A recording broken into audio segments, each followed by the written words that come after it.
Hi, this is Critical Discussions, episode 14, and let's just start with really awful things that were happening basically in the past couple of weeks since the last episode. And one of them was absolutely insane bombardment of the whole territory of Ukraine. I think it happened even before that, but it continued during the past 2 weeks, and it's absolutely horrendous. Russian terrorist state. I'm not gonna call it any other way from now on. Basically, has been basically bombing um, major Ukrainian cities indiscriminately, and you can take a look like where there's a lot of like very horrendous photos. So viewer discretion is advised. Where the missiles, rockets, they land basically in the middle of cities, or they're targeting like some engineering, energy infrastructure, things like that. They're not doing anything at the battlefront, at the battlefield, at the front lines of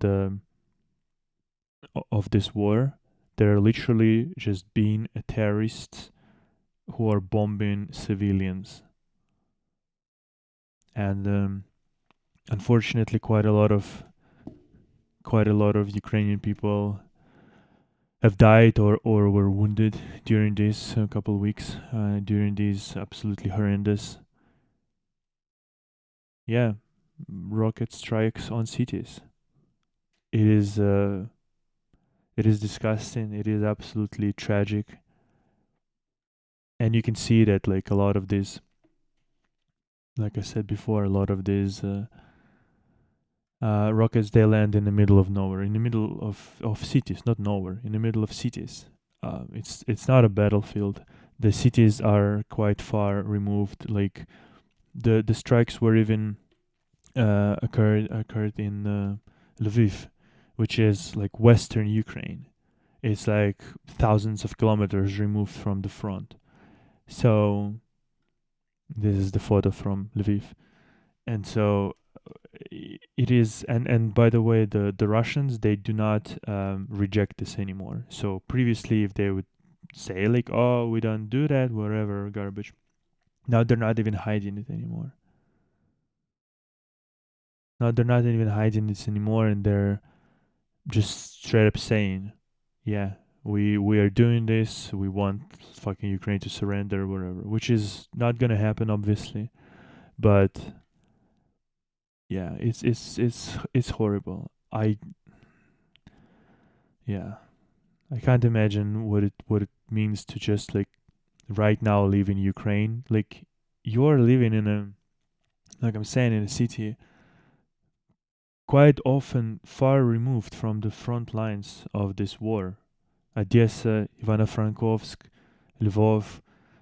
These are all cities like very far removed, quite far removed anyway. Lvov, Ivano-Frankovsk, definitely. It's the western Ukraine, and then you're just driving to work or whatever, to a store, and then shit like that just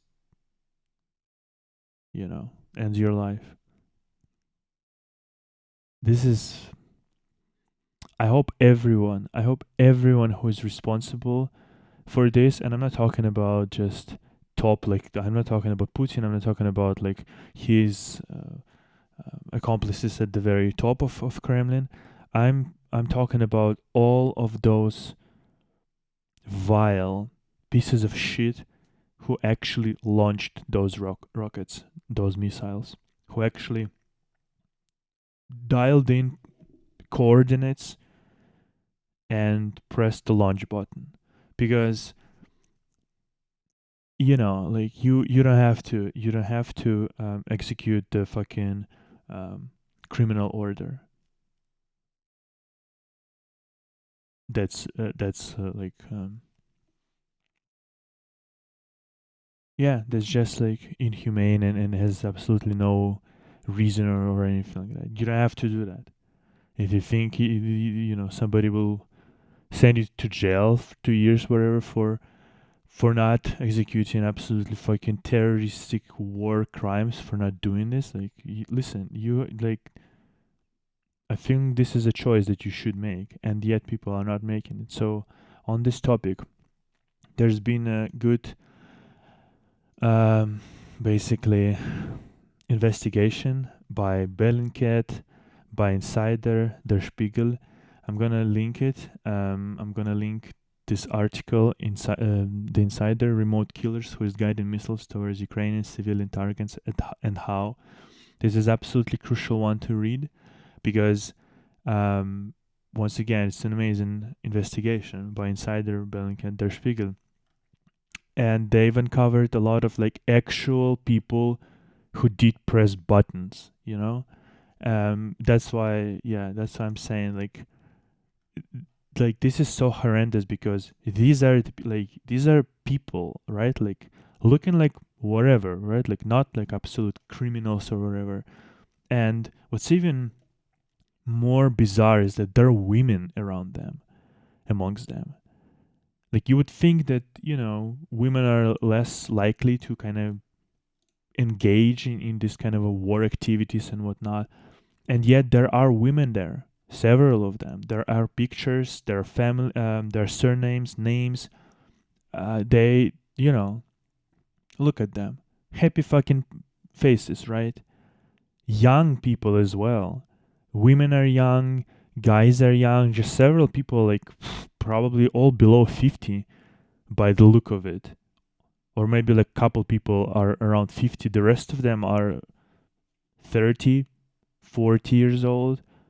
You would think that these are the people who actually are like decent or should be decent, who lived during kind of modern time with the internet.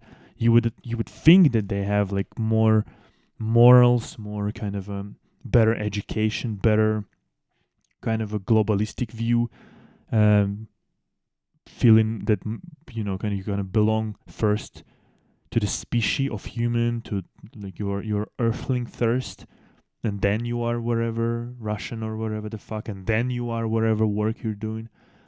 So you'd think that like people who are younger, they should be like against war and shit like that, and yet here they are, literal killers who actually put coordinates, press the buttons, and launch the rockets. I will just leave basically a link to this investigation, and just in general, the Insider is the one source. Insider and Medusa, these are the sources that you should read if you want to understand a little bit about Russia.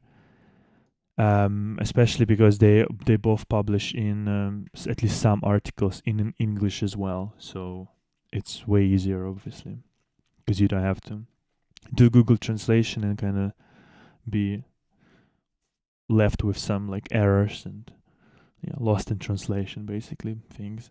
So yeah, this the Insider: Remote Killers Who is Guided Missile Storage Ukrainian Targets and How. This is the one that everybody should read. So yeah, it's quite despicable. Quite despicable that this is happening, and the way it is happening. And at the same time, right? At the same time, Russian Defense Ministry invests in Lithuania. How Shoigu mistress's money ended up in Vilnius.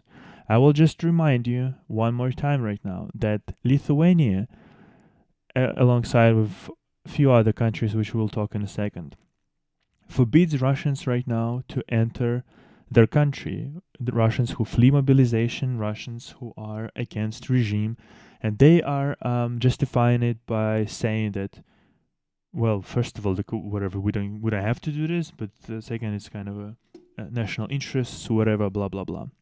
Once again, I'm going to include this article because I'm not going to just retell all of this. But long story short, is exactly that. Shoigu, which is Minister of Defense right now, previously was Minister of basically like it's not a fire department, but oh my god, I was a better like a Ministry of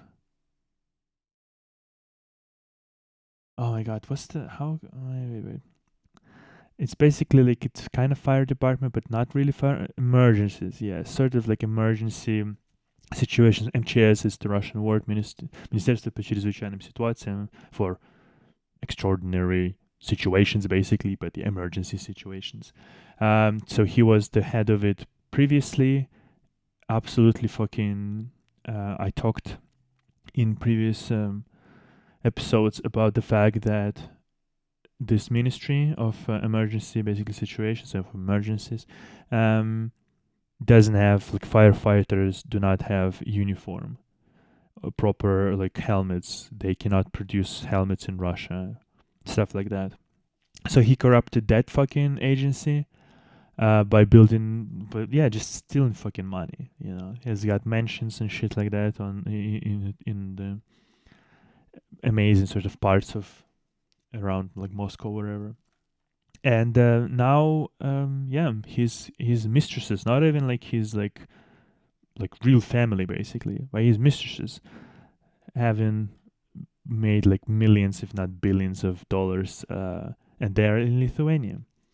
So that's interesting, and that's why I wanted to kind of bring back once again this little thing that like Poland is rejecting, basically. Poland is basically rejecting applications for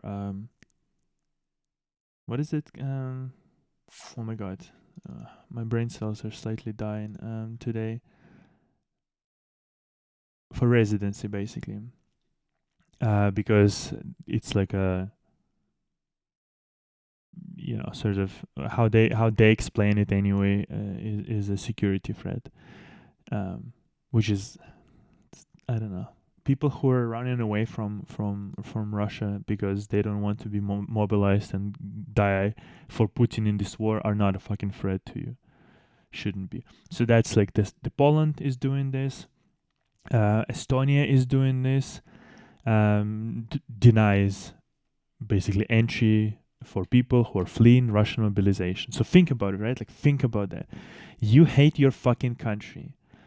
Your country started a war. You did not elect officials. People don't understand just how oppressive this regime is. Like people, I think some people, especially in Lithuania, Latvia, Estonia, like people that surround Russia, basically, they need to read again or read for the first time 1984, because I feel like people do not like remember just how that book sort of ended and progressed. That, spoiler alert, the faceless giant machinery crushes people. It crushes people, and in the end, there is no hero that whatever freed everybody. And no, in the end, you are being crushed, and you're lucky if you're alive, and most likely you're not even alive at the end. So people who choose to actually flee, and it's not a decision that people want to make, let me tell you that. It's a fucking tough decision. Especially like if you're not like programmer or like some high paid engineer or whatever, right? Even if you're just like a regular fucking Joe and you just don't want it to be sent against your will to frontline on Ukraine and die. For what? For nothing. So these people are trying to flee their country and like leave behind, maybe like years of whatever, like building their houses, family, whatever the fuck. They are trying to flee this right now, going to a country that the language they don't speak. Maybe they're, I don't know, try to go somewhere else. And the fact that Estonia, Lithuania, Latvia, Finland as well right now, they don't even, I think as of right now, I don't think they even allow transition. They don't even allow people to go through that country to another country, like Germany, like whatever. And it's bizarre and it's fucking insane, because once again, flights are basically cancelled with Russia, with Belarus, obviously with Ukraine, because the war is there on their territory. And so You cannot even like go from Russia to some other country if you want to move west and not to fucking China or something like that. Kazakhstan, Mongolia, whatever. So it's super bizarre. I hope at least it will change in the sense that they will allow at least to pass through that country and just go to some other place, because they are um they're not like that drastically different from people who are fleeing Ukrainian war, in the sense that Ukrainians who are fleeing their country, they don't want to get killed in the fucking war. The same is about Russians who are fleeing that mobilization. They don't want to get killed in that war, especially because they didn't choose to be there. They don't want to be there. So I'm just like, I'm so pissed that this is still, and this is, whatever. There is a difference, and the more I live, the more I see like how certain countries react to certain things. The more I see how Western Europe is like such more like stable and more humane society in different countries, be it whatever, Spain, UK, France, Germany. It's like they've went already through stupid shit in their past, and now they've like elevated to another level. And these countries who are right now like I'm saying, Poland, Lithuania, Latvia, wherever, they are like still in that fucking period of being kind of fucking shitty, despite the fact that they're in Europe, in European Union. These actions just say that they are not humane countries, really, or they don't like treat humans in general humanely. Simple as that. So yeah, there's been another one. Like Latvia decided to cancel basically giving long-term working visas for Russian people, and will not grant or will not prolong basically prolong resident permits, stuff like that. So yeah, it's so, to me it's so disgusting, because I understand what it means to live in a shitty fucking country, in Belarus in this case. Very fucking shitty country. I despise this country. I despise the fucking government. If it would be up to me, I would like myself do things to all of those cunts who ruined the fucking country, who basically uh, sold it to Russia, shit like that. But once again, you are a single person against a fucking oppressive machinery that will chew you and spit you out, or just like crush you to death, quite literally, because in Belarus there is still death fucking penalty. In Russia there is not, but it might as well be, because Russian fucking prisons are not a great place to be. And yeah, and countries that's supposed to be European countries, some of them, they are saying fuck you people, basically. Not amazing. While, like I've just pointed to you, while there are like literally like oligarchs that are directly connected to a person who right now commands and operates Russian army, who kills people in Ukraine. Direct connection, direct link. And yet these people are in Lithuania doing fine. Absolutely fucking amazing. No problems whatsoever.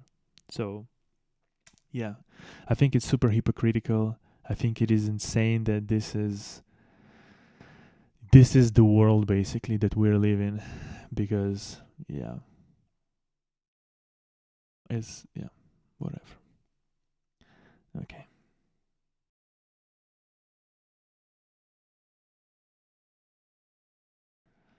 Now let's quickly go through like economical things that are related to obviously this war. Danone will exit Russia, and very popular products, very popular all sorts of whatever, yogurts, things like that, whatever the fuck. It's yeah, it's gonna be really shitty. Like Russia is literally going not even like 20 years back with all of this with the decision to start the war. they've basically pushed back Russia not even 20, like 40 years back probably. So everything that's been done basically to create modern European style kind of Russian cities basically, instead of garbage USSR that didn't have fucking whatever sausages on the shelf on the shelves. It's all been undone right now. All been undone. So Danone is exiting Russia. Then I've talked before. Many other basically car manufacturers wherever have been exiting already for a long time, one by one, basically slowly. Russia now. Nissan is selling the factory for €1 and just exits the country. Apparently, their losses will be about like a $700 million. They're just writing it off and saying, well, fuck that. And they were selling quite a lot of cars in St. Petersburg. They were making like theoretical capacity up to 100,000 cars per year, and in 2021 they've made, well, at least like these Qashqai, X-Trail and Murana, they've sold, like they've created 45,000 of them. So that's like not an insignificant amount whatsoever. And like I said, like previously, Renault exited Russia as well. They've also wrote off 2.3 billion losses of euros. Well, euros, dollars right now, sort of same, but yeah. So yeah, once again, like I'm saying, basically, well, I mean, these factories, right? Like they could operate perhaps to a certain extent, like maybe like 10% of its capacity in the next like 1 or 2 years, but then because of this logistics will be broken. New parts will not come, obviously. I don't believe they all create everything there on the factory. They're assembling things there, but that basically means that first of all, a lot of people will lose their jobs, and just overall quality of life will be in an absolute dumpster. Absolute dump. And this is just one of them, but Mercedes does the same. Just did it. 26th of October. Basically, doing the same thing about like selling for like €1 and saying, well, goodbye Russia, goodbye horses, right? Apparently, like overall, like assets of Mercedes in Russia were about like 2 billion euros. So it's just a continuation of absolute disaster that Putin and all of his accomplices has done to Russia. Once again, people who are wealthy to the degree you cannot even imagine. They've got everything that they want. They've got these fucking Mercedeses like stored in their garages for fucking 20 years or 50 years probably from now into the future. So they will not fucking even notice any of that.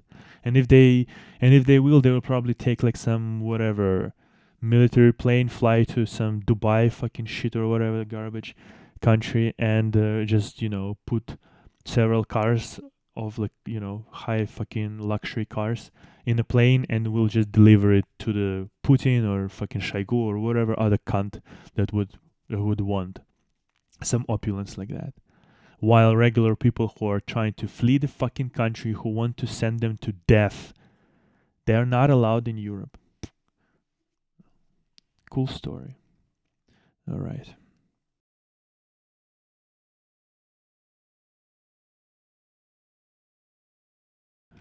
Meanwhile, Ursula von der Leyen basically said that they're working basically how to on laws or justification how to not freeze Russian assets but confiscate them. That's a kind of necessary step. It was always a necessary step because obviously why should like European regular working class people should pay for all this help to Ukraine, billions and billions of dollars, right, and or euros, or United States workers, whatever. This money should be taken from Russian assets and transferred to Ukraine. So, like all in all, it was like $350 billion of Russian assets that were frozen, but it's frozen. You cannot like just take and do whatever the fuck you want with it.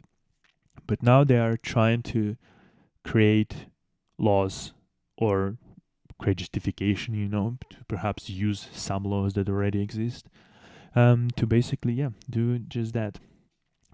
Expropriate these assets, sell them perhaps if it's like just money, liquid money, then liquidity, right? Then it could be immediately basically used if it's like frozen in some like assets, like whatever, houses or shit like that, right? Whatever, maybe some infrastructure, whatever. Maybe then it can be sold, bought, then with money help Ukraine, things like that.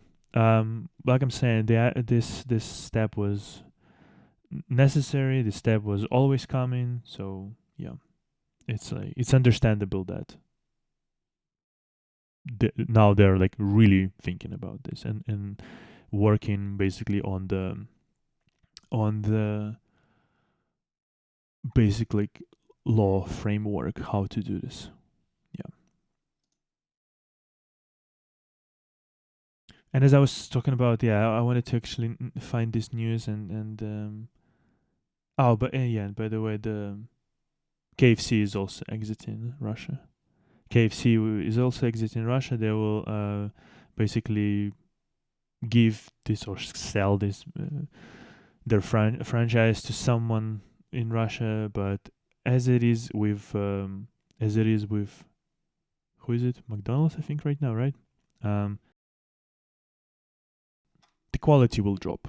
The quality will drop, and the quality will drop basically uh, rather rapidly, because I've seen people reported already like the lower standards and lower quality of McDonald's food in Moscow, in Russia, even in like whatever top restaurants after first, I think, month or something like that. So yeah.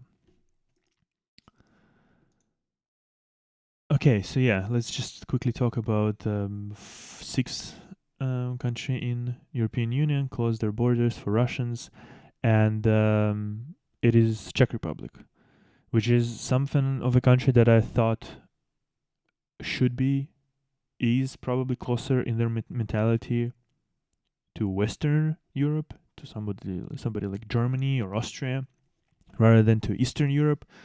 But apparently not. I mean, as with geolocation, they've waited longer than Eastern Europe, but they didn't do what Western Europe does, and they eventually canceled basically entrance of Russians with a tourist Schengen visa. I'm not even sure like how exactly that's supposed to fucking work if planes are not really flying there. I mean, maybe like if some Russian with a Schengen visa buys a ticket from whatever, let's say Georgia, and flies to Czech Republic, then they would not allow them, I guess. And so the minister of Czech Republic, Prime Minister, said that they should deny visas to Russians who are trying to escape mobilization and are asking for asylum. Just hear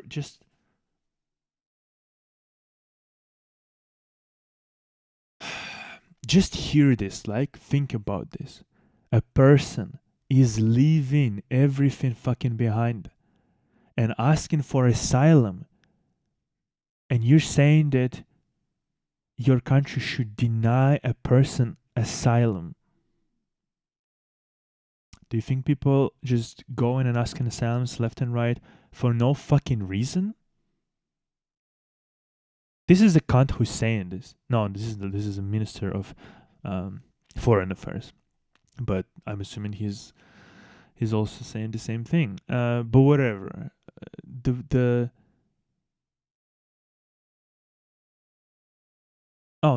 okay. It wasn't prime minister who said this. It's actually this cunt who said exactly that. Minister of Foreign Affairs, Jan Lipavsky. It's just I can't speak about this. Like, it's so hypocritical. People who are living in a good country, who were born in that country, right? They didn't do anything to change their place of birth. The place of you can't change your place of birth. They can't change. They didn't do anything to change their place of living. They didn't immigrate from a shitty country with like Russia, Belarus, wherever, that you need like visas to enter like any decent country.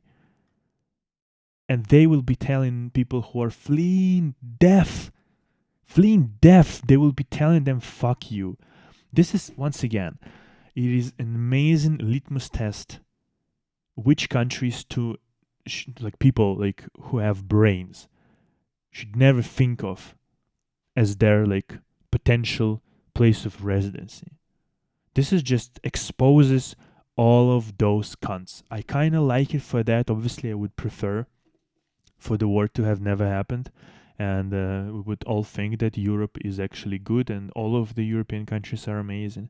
But right now, this war is just exposing the attitude of certain countries, of certain politicians, and because I don't see a lot of like protests against this, people are sort of in those countries are sort of feeling the same. So yeah, it's despicable, it's disgusting. I wanted to bring this to attention once again.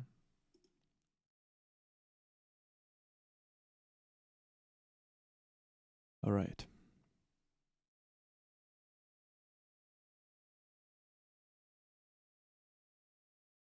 Co-owner of Alpha Bank asked friends to allow him to use his yacht.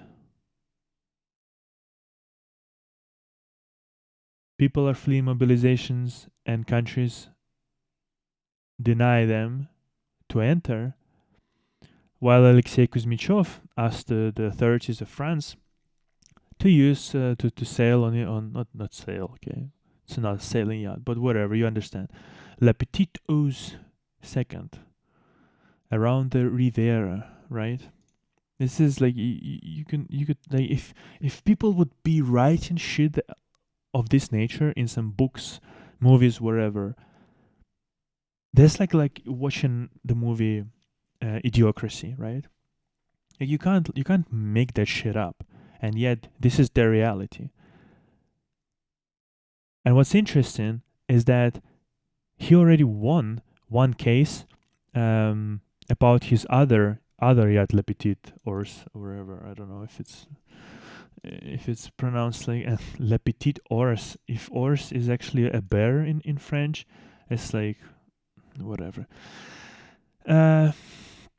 It would be probably like a medvежонок, basically, but like in a French manner. If it was actually, or whatever, doesn't matter. The thing is that he won actually one case against about his first yacht. So it's not like under sanctions as far as I can understand, whatever. But the fact that he is in France, right? He is in like a blacklisting of European Union, and yet he's still in France, but he cannot like exit France or something like that. Didn't read the whole article, to be honest, but I feel like this is the case. Yeah. He uses his cars to go from one house to another. I don't see why he can't change how he cannot sail a long coast from Cannes to Saint-Tropez. Oh my god, this is insane. But yeah, so amazing, right? Like while regular Russian people are being denied ability to escape death, certain death. You're lucky if you're being captured by Ukraine and you are surrendering and whatnot, but like most likely it's death. While others, extremely wealthy, be it in Lithuania or in France, doesn't matter, they're arguing that can I fucking use my yacht? I use my cars. They're on sanctioned list in France. They continue to live in France. They're not expelled from France, and they're arguing I need to fucking use my yacht. it's I don't know.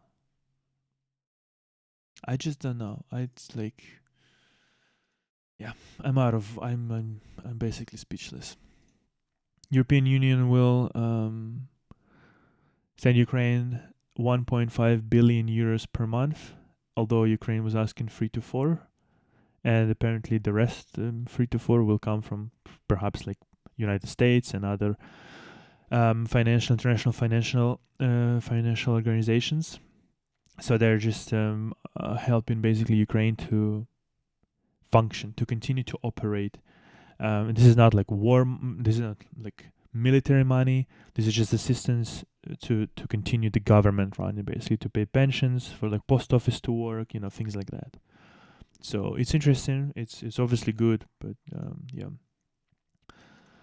Okay. Meanwhile, Russia started to already eat through their fund and national reserves, basically national welfare. Well, it's basically like reserves, and yeah, the news is just that. This fund is supposed to be like this like reserves for bad times, kinda, and apparently bad times, yeah, have come. Um, Russian Russian budget was never a deficit budget, really. It was always with like profit or like borderline, basically equal. However, from June to September, this budget has gotten into a deficit of 1.5 trillion rubles. So yeah, um, and in 2023, I feel like pretty sure they've actually created a deficit in the budget, and also they're planning basically to fucking blew all this fund of national welfare or of national, actually like a safety deposit, basically. They're planning basically to blew it, half of it, in just couple years, in 2023 and 2024, which is insane. They've been gathering all this money for like 5 years, 6 years, something like that, and now in like 1 or 2 years they want to like blew it all on the war, essentially, on the war, and yeah, on the war. So yeah, like I'm saying, Russia is being pushed back right now, decades, literally decades. Only 1 year of 2022 will cost Russia at least 2 decades of progress that's been made. But because it's not going to be over, most likely not in 2022, it's so insane that it's been already more than 8 months of this war. But because it's not going to be over tomorrow, who knows, will 2023 even be the end when it's all over? All over, I mean, like for Russia. Hopefully that country will just crumbles and get separated in like 20 different countries. Because yeah, these imperial ambitions, they cannot exist anymore. They cannot exist anymore. Not like that. But yeah, um, like I'm saying, the 1 year that will cost not even 10, not even a decade, more likely, because to get back even to the level of 2022, it will take probably like a fucking another decade. It's like already like three decades already, 30 years already, erased. That's insane. That's fucking insane. All right. While Putin is giving another, what is this, order, medal, um for merits to the fatherland, to his buddy Arkady Rotenberg, who is fucking mafia, who is just Putin's mafia. Simple as that. The guy who steals on behalf of Putin billions and billions of dollars via his association with Putin, obviously, via his like construction projects and shit like that. Yeah, amazing. Whatever. Just wanted to just wanted to acknowledge the fact that this is happening. And Berlusconi just repeating fucking Kremlin shit, which is yeah. That Putin didn't want to start this war. He was forced. Ukraine uh, wanted to liberate Donbass, and it's not acceptable. I don't even wanna like. Berlusconi is just a piece of shit. He is absolutely fucking Kremlin's puppet. He's a piece of shit in the same way like Trump was. Same fucking um, Kremlin's puppet and piece of shit, ego fucking maniac. Yeah, turns out at least I didn't know much about him. I was like, oh, maybe he will do actually something good. He didn't do anything good. He's a piece of shit, and this one is another piece of shit. So don't even want to fucking talk about these garbage people. Meanwhile, son of a governor of Krasnoyarsky region, Krasnoyarsky Krai, was arrested in Italy. In Italy, he's been charged with like evasion of sanctions. But yeah, what's interesting is that once again, these people, these people are all in Europe, in United States, wherever, in good countries, while Russians, who's like the son, not the son, the father. I'm pretty sure fucking probably voted for starting this war and shit like that, right? Like, but his son is not in Russia. His son is somewhere in Europe, in Germany, in Italy. Um, he's not gonna go to the front lines. He's not gonna go and die under artillery strike in the first 10 days after he gets like a mobilization draft notice. No, no, no, nothing of that. Nothing of that fucking silly things. That shit is reserved for peasants. It's disgusting. That's something disgusting. And these people have some sort of resident permits, visas, whatever, to Europe. So yeah.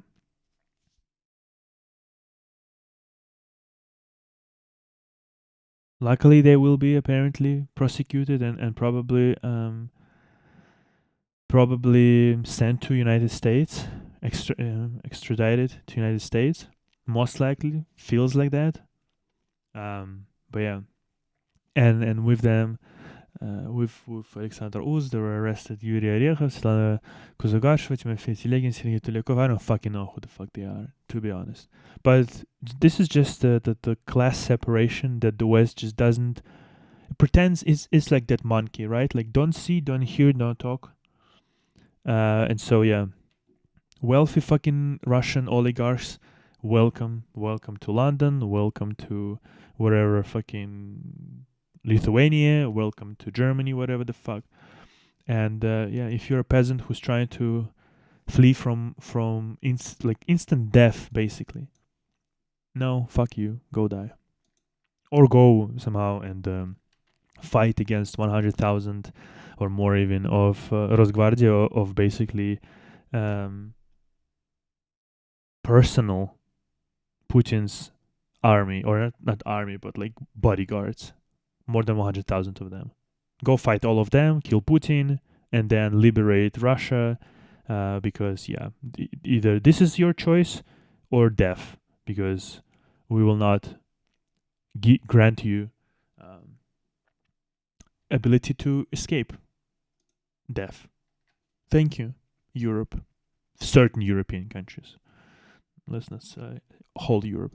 Although, like, with how it's all going, it's probably by the end of like this year, it's gonna be, or like in the middle of the next year, it's gonna be probably like maybe there will be still like Germany and France who will like stay, or wherever, like Spain, Italy will stay like decent countries, and the rest will be just like fuck Russia, fuck all Russians, they all dead. Yeah, they're all dead. They're all bad people, whatever. Whatever. Cancer patients are being denied oncological treatment. that is covered by government. So yeah, chemotherapy is being denied in St. Petersburg right now. Yeah. I don't even know what to add here. That's exactly what the news is, and yeah. Otherwise, you can just go and pay 30,000 rubles for which is what, like $500. Yeah, $500 I think. But you also need to understand that $500 is basically the average salary for Russia, or even less than.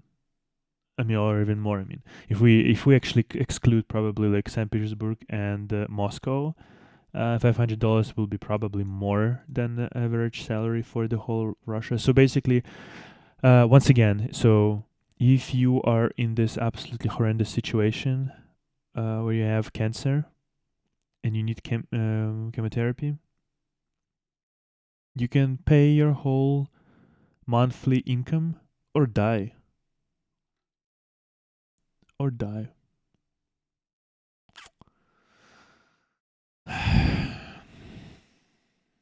Great. And this fucking country starts the wars.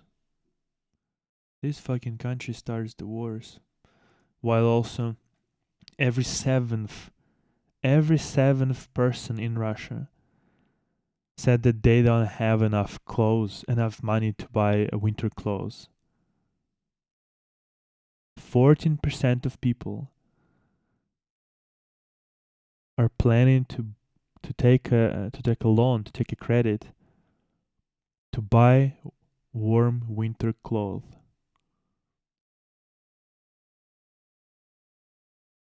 And people are ready to spend like $200 max, basically. No less, $150. Yeah.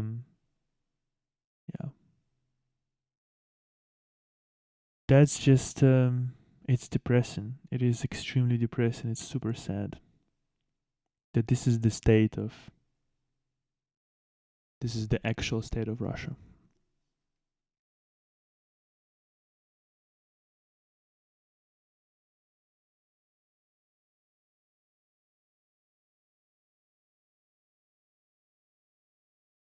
Meanwhile, Russia is not even hiding it anymore. Basically, the pension fund, in its budget, Russia is estimating and accounting that in 2023, the amount of pensioners will be fewer by almost 900,000 people. So basically, they are projecting that almost 1 million of pensioners will die in 2023. That's, yeah. Very interesting.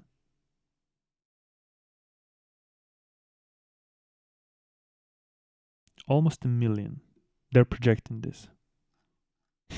they will probably do things to, you know, to speed up this and to actually, yeah, make this into reality. Just another sober piece of news from Russia.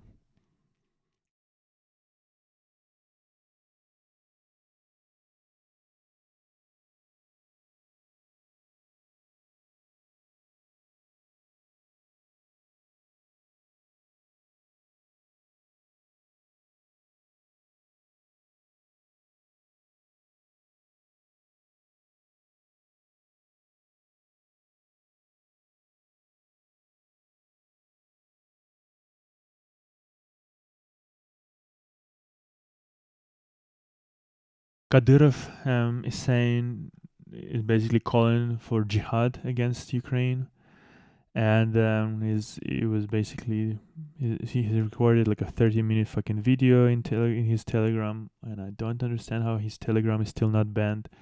But he's saying that I promise we're gonna like attack them every day. We're not gonna take them hostages. We will burn them. We're not gonna stop anywhere. Our territory is not Zaporozhye, not Kherson. Is our territory is Odessa, Kiev, Kharkiv, and yeah, this piece of shit, this absolute vile, disgusting piece of shit, Ramzan Kadyrov, is just so we all understand, right? He's the head of Chechnya Republic, right? But that's like an autonomous region in Russia. So essentially, he is like a Russian governor, right? So this is official Russian governor saying these things. Incredible. Official, Russian official, the head of the region is saying these things. But regular Russians are the bad Russians, of course. Not these pieces of shit. Yeah.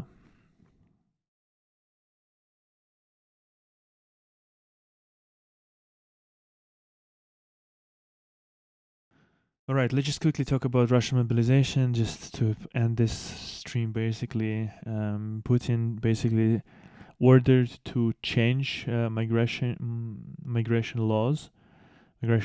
I'm assuming it will mean that at some point they will close the borders completely for everybody or for every man. And about like 1 million Russian citizens are right now basically on the list that, like on a deny list or something like that. That, yeah, like if you're trying to cross a border and you're on this list, you will get denied an exit from Russia, which is insane. Which is insane that, like, it's one thing if you are denied an entry into some country. It is absolutely different state when you're denied an exit from your country. You like people like who's gonna listen to this. You need to just understand the severity of it. It's like Iron Curtain, and I feel like Iron Curtain term, a lot of like Western people know it more about Iron Curtain that Western put around USSR.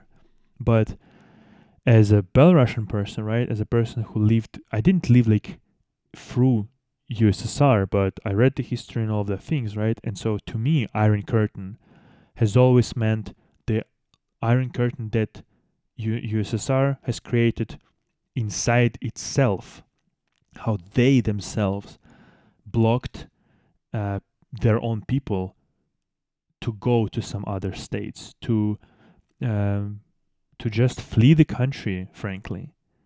To me, this is the meaning of Iron Curtain. That the own citizens of that country, if they didn't like it, if they were in opposition to the fucking regime or whatever, they couldn't escape it. It was super hard. That's basically North Korea for you. That was USSR for in the past. That's been Belarus from 2022, from the end of 2020 to 2022, because this garbage fucking piece of shit country also had the same shit. You couldn't exit the country.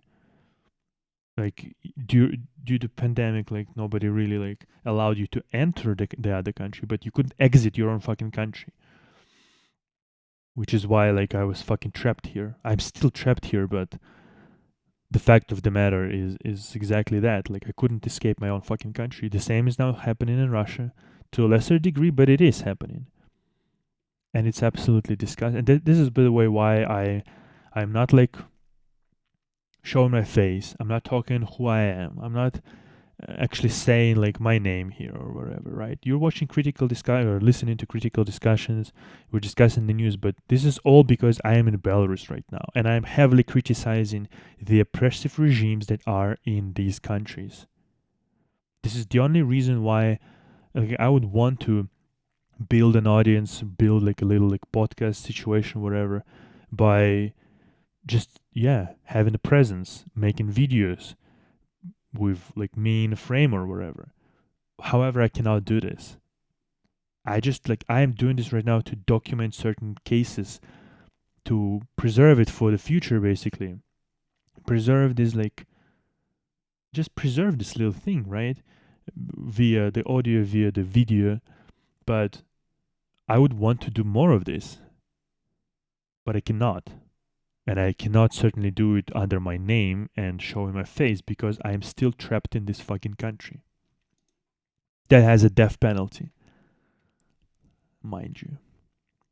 So yeah, so Putin is basically saying that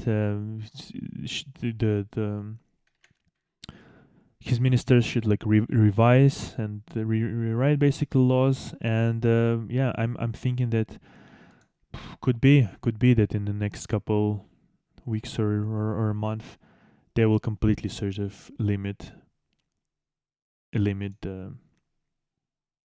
ability of Russians to actually exit the country at all. And in the meantime, the government will spend about 12 billion rubles to create more propaganda films. Almost 12 billion rubles in 2023 they're gonna spend to create more propaganda movies, while I just told you about the fact that cancer patients cannot get fucking therapy for free. But of course they need more. They need 70 fucking more. No, total 93, 90 fucking free more propaganda garbage shit. That is just unfucking believable. Unfucking believable. All right. I think we're mostly done with the news. Let's just quickly talk about the Xi Jinping became again re-elected general secretary, whatever, leader of fucking Chinese Communist Party, and the whole market situation in China is not particularly good right now. It crashed the stocks of the technological companies like Alibaba, JD, whatever, dropped by more than 10%, 11%. And yeah, I've heard, and I think I've talked about it. Maybe I didn't talk, maybe I wrote about it, not sure. About the fact that there were news that perhaps Communist Party will not continue with Xi Jinping. The news were coming from actually from one analyst, I guess, ex KGB, Ukrainian, pretty Yudishvets. At least this is where I heard those news back in March or whatever. But apparently not. Apparently, this cunt will continue, and this cunt will actually do probably to China what Putin has done right now to Russia. Especially if he will start full-blown fucking war with Taiwan. Then, yeah, well, the fucking world will be... Holy fucking shit. If this is gonna happen, and it feels like it's going to happen, yeah, it's gonna be insane. Why it's always these fucking 70 years old fucking pieces of garbage who have so much fucking power and who have ability to basically throw the fucking millions and billions of people into despair and into fucking shitty situations. And if you haven't seen this, that was during the I actually wanted to actually talk about it a little bit more, that during the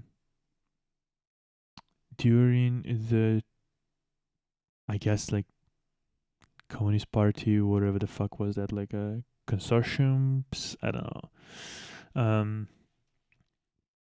Basically they were they took out Hu Jintao in front of everybody else. And the news that I've heard is he didn't feel well. It's bullshit. He did feel it wasn't him who asked can I exit, whatever. No. just think about it, right? A person who's sitting right to the left of this fucking cunt, of this another dictator, right? He is being taken out of this whole like planarium, whatever. I don't know what's the exact word for that. And he's like asking like, yo, what the fuck, dude? What the fuck? What's going on? And he's like, yeah, nah, it's going on. It is going on. In front of everybody else. This is like a walk of shame of such proportions that, like you see like people are fucking using cameras to just, this is insane. This is deliberately done like that. Deliberately done like as a public shaming exercise and as an exercise to probably Hu Jintao was against Xi, most likely, I would imagine. And so that cunt, just the seconds basically after he got like re-elected once again, he started to cleanse the house and remove people who were not like 100% loyal to him. This is exactly what fucking happened in Belarus, in Russia, in USSR back in time.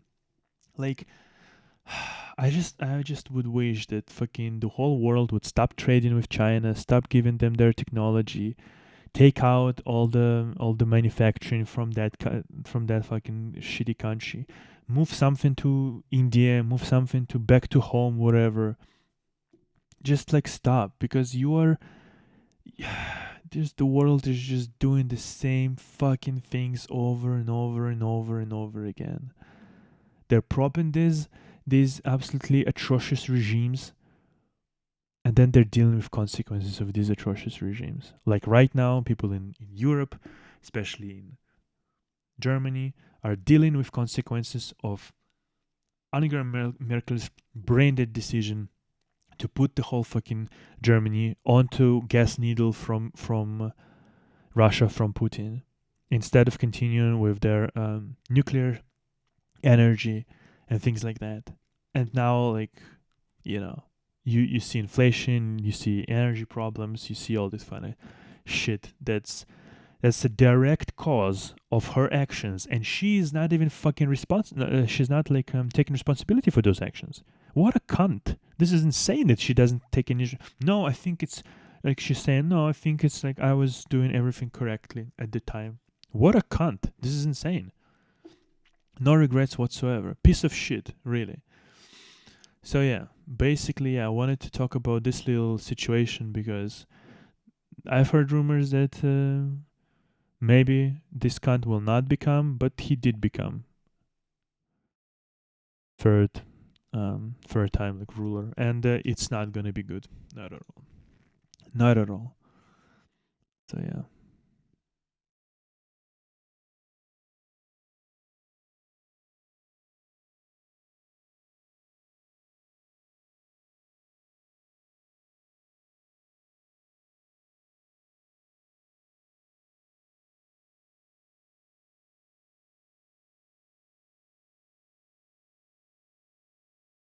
One interesting piece of news is apparently Kennedy's grandnephew, John Kennedy, that is, what's his name? J. Connor Kennedy. Apparently, he enlisted in Ukraine, and apparently he was in Ukraine, or maybe he's still in Ukraine. Not sure really. That he enlisted basically in Ukraine's International Legion, and he used like fake name, whatever, so he wouldn't get like any preferential treatments or anything like that. And it's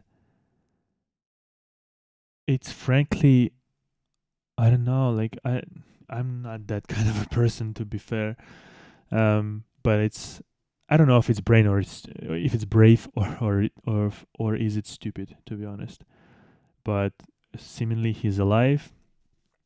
I don't know if he continues. As he said, like, my time in Ukraine wasn't long, so I'm assuming that he returned.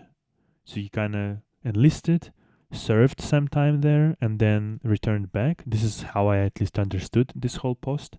Maybe I'm wrong, but just the fact that he has this guts to do this. It's I don't know. Like I'm saying, I don't know if it's stupid or it's remarkable. But yeah, this is the fact. Great nephew, JFK's great nephew, went and fought against Russia in Ukraine. It's yeah, quite incredible, I guess. Yeah. Okay. Now then, let's quickly, finally, lighten up the mood a little bit. Basically, yeah. 44 days. Liz Truss was prime minister in Great Britain, and now it's Rishi Sunak. Okay, just that. Okay, cool. I guess I don't know. Like how Tories are still in power. I don't understand this. Like how often the elections are going there. Like I mean, I know I can Google it in like 5 seconds, but I didn't do this in preparation for this episode. But I was just like, how the fuck Tories are still in power? Their party is such fucking insane, like just crazy nonsensical shit show. I don't know, like from Boris Johnson to like Liz Truss, and then 45 days later to not whatever 50 days later to Rishi Sunak. Like what the fuck is this? Like what the fuck is this? It's insane. It's fucking insane. Yeah, wow. I don't know what much to say. It's just like it's bizarre. It's really bizarre. But kudos to not kudos, I guess, like congrats. I don't know. He didn't really do much, but and apparently he's gonna become the most the youngest prime minister. And he's a millionaire somehow. How is he a millionaire? I'm not really sure.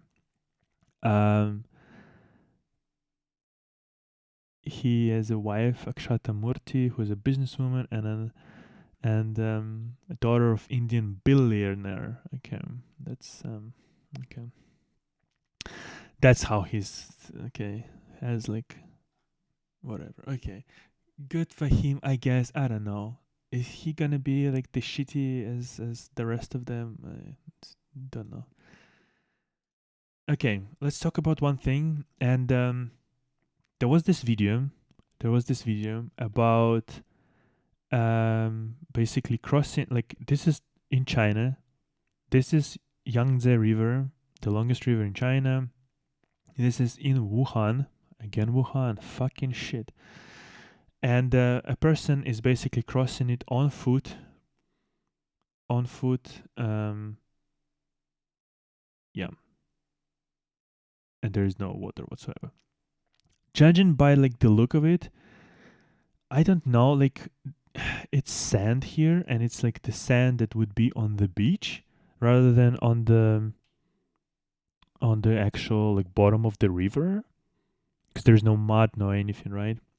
So either it's been dried for quite some time, because it's just a sand that would be on the beach. In the middle, there is like some mud and some puddles, whatever. But yeah, but just the fact that it is so wide and so big, and yet there is no water, it's quite eerie. It is quite eerie. And it's quite eerie because I've actually noticed in this year, in 2022, in my hometown in Belarus, I went out and I kind of got a few pictures, because I've never fucking seen it in my entire life, in more than like 30 years. That the river I've seen the river bed of my river, basically it's got quite severe like drought. And it's so weird because we had not such a hot summer. We did have rains, and yet in autumn, I think in September or whatever, I went to the river and I've seen riverbed where I shouldn't have seen it. It was missing basically like a half a meter of water, and the river is not that deep anyway, but it's quite wide. And so I was like absolutely shocked that it was missing like at least half a meter of water. And so because it was like half of water of missing, I could see exactly this kind of things. I could see the riverbed, and it was really unsettling. For some reason, it was on posted on Reddit. On interesting as fuck. It's labeled as misinformation fake. Moderators remove this post, blah blah blah. But I couldn't like see the post of moderators wherever saying like how exactly it is a fake, why it's a fake. Somebody said that perhaps again the Wuhan, perhaps it's like Wuhan Yangtze River, sorry, has this like two sleeves, and apparently one of those sleeves is kind of either dried up or maybe like intentionally was dried up. I'm not really sure um, what's happening there, but or maybe like just one sleeve continued flowing and another one has dried up. In any case, I don't think it's a great thing. That even like I don't and I don't see how it's a fake actually. So I don't particularly sure I'm sure I understand. Like you can see like the giant bridge like in a distance. You can see that there should be, because like why the fuck would you build such a giant bridge if there wasn't a giant river here? So apparently there should be a river here, and we can see some puddles, some things like there should be a river here, and it's not there. And that's why I remember instantly like my own experience this same year. Um, this was posted basically in October of 2022. This video, I have made my observations in another part of the world, but like in September, I think, of 2022. And that's why like I don't see how it's a fake. And especially people have pointed out that basically the second this post was on the Reddit in Chinese, China news, some propagandists from China, they've basically posted several photos of this Yangtze River with absolutely like full river deep. Like there are ships crossing, passing underneath. They're just saying like Wuhan Yangtze Bridge, welcome 65th birthday this week, as if to say that whatever you are seeing right now is not true. So I don't know, like I do not know how and who from moderators actually removed this post as being a fake news, because if somebody puts a video like that, right, and I see that immediately Chinese propagandists are using the same pictures and are going immediately to Twitter, basically the same day, and saying, no, it's fake, it's not true. Here, look at this, how much water we have, how much, like the full scale of the river, right? Like what you saw is not true. Like this immediately rings some bells in my head, because listen, I grew up and I live in a fucking dictatorship, pieces of shit kind of a country. And I know the second the authorities start saying that something is not true, most likely it is true. So this is extremely suspicious that the day that this was posted and it was upvoted and it got a lot of traction, first of all, now I see that it's removed. So which kind of a part is Reddit playing here? And who's controlling these moderators, and who are these moderators who removed it, and where is actual information how it's a fake? Where is like a pinned comment that says that it is fake because it is probably fake because of this and this and that? I don't see any of that. I do not see any of that. And yeah.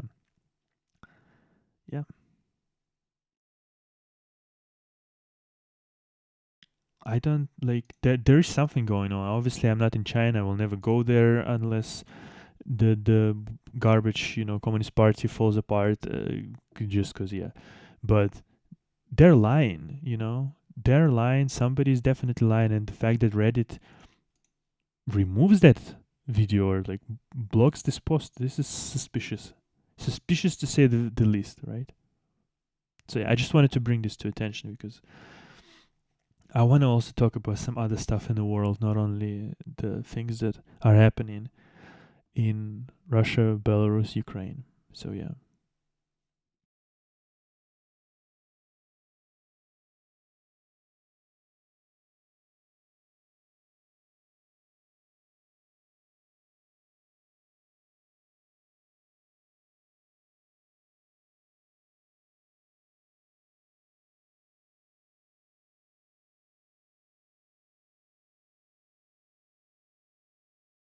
Let's go back for a second to Russian oligarchs who are trying to evade sanctions under who just trying to evade sanctions basically. It's Oligarch Usmanov, Chemizov, Skoch, actually Dmitry Peskov, who is the press secretary of Putin, and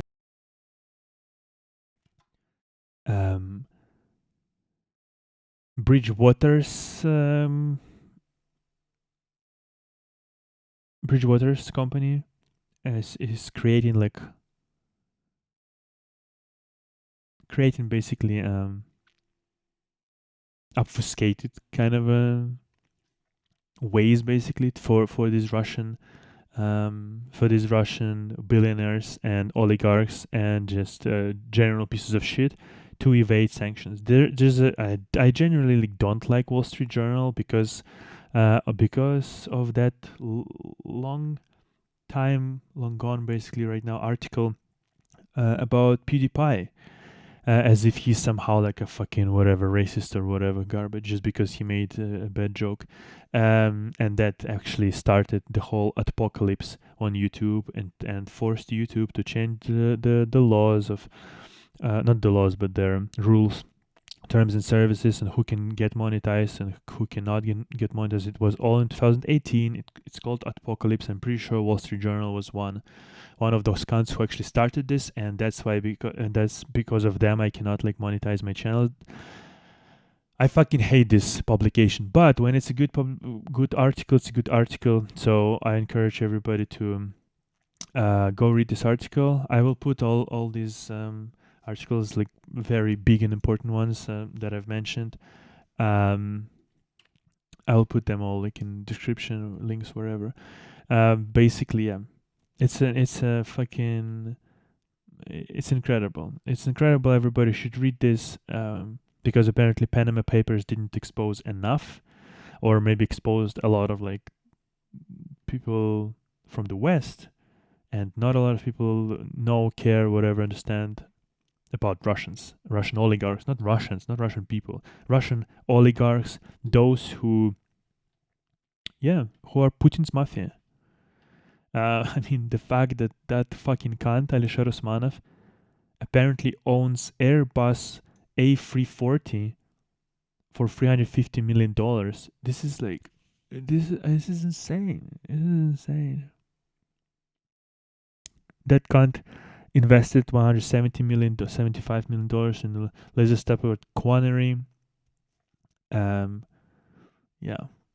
And this is just like little snippets. There's more information in this Wall Street Journal article. So yeah, go take a look at this. It's quite incredible. Yeah.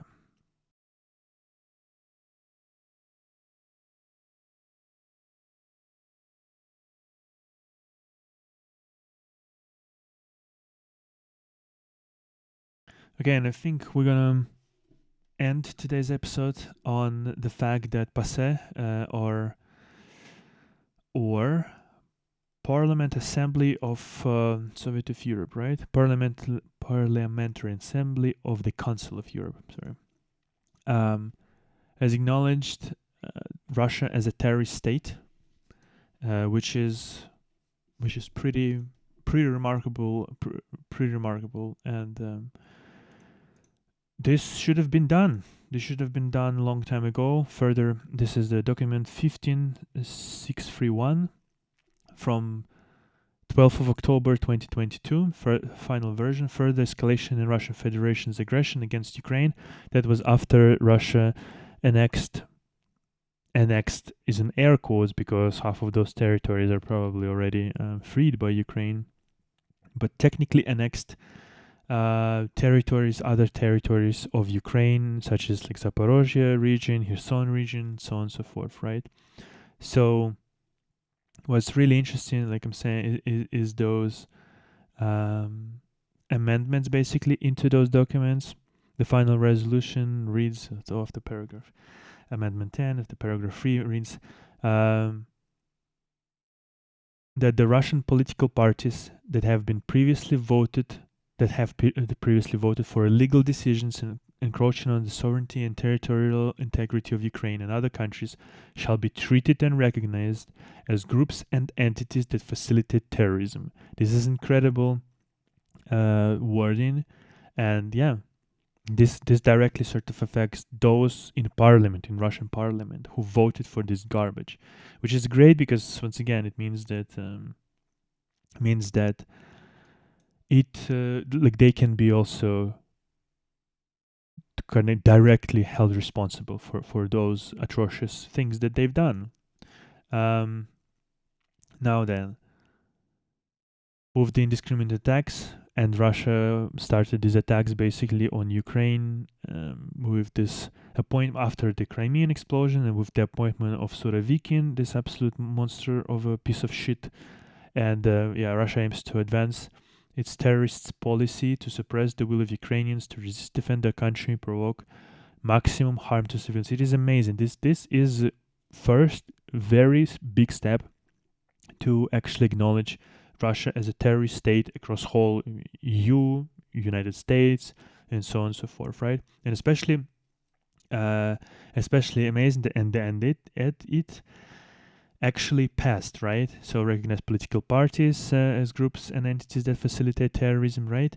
And then in the final draft resolution, after paragraph 11.6, insert the following paragraph: declare the Russian Federation a terrorist regime. That's been done. This is again this is like a lesser sort of less powerful, I guess, entity in whatever in Europe, because it's like a first step, like I'm saying.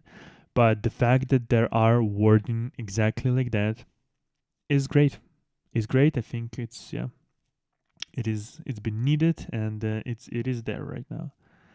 Declare the Russian Federation a terrorist regime. And it's been done. Final version, it's been passed, it's been adopted, and out of 100 people, 99 voted for this resolution. Nobody voted against, one either abstained or was absent. I'm not sure, but yeah. So this is huge news, this is great news.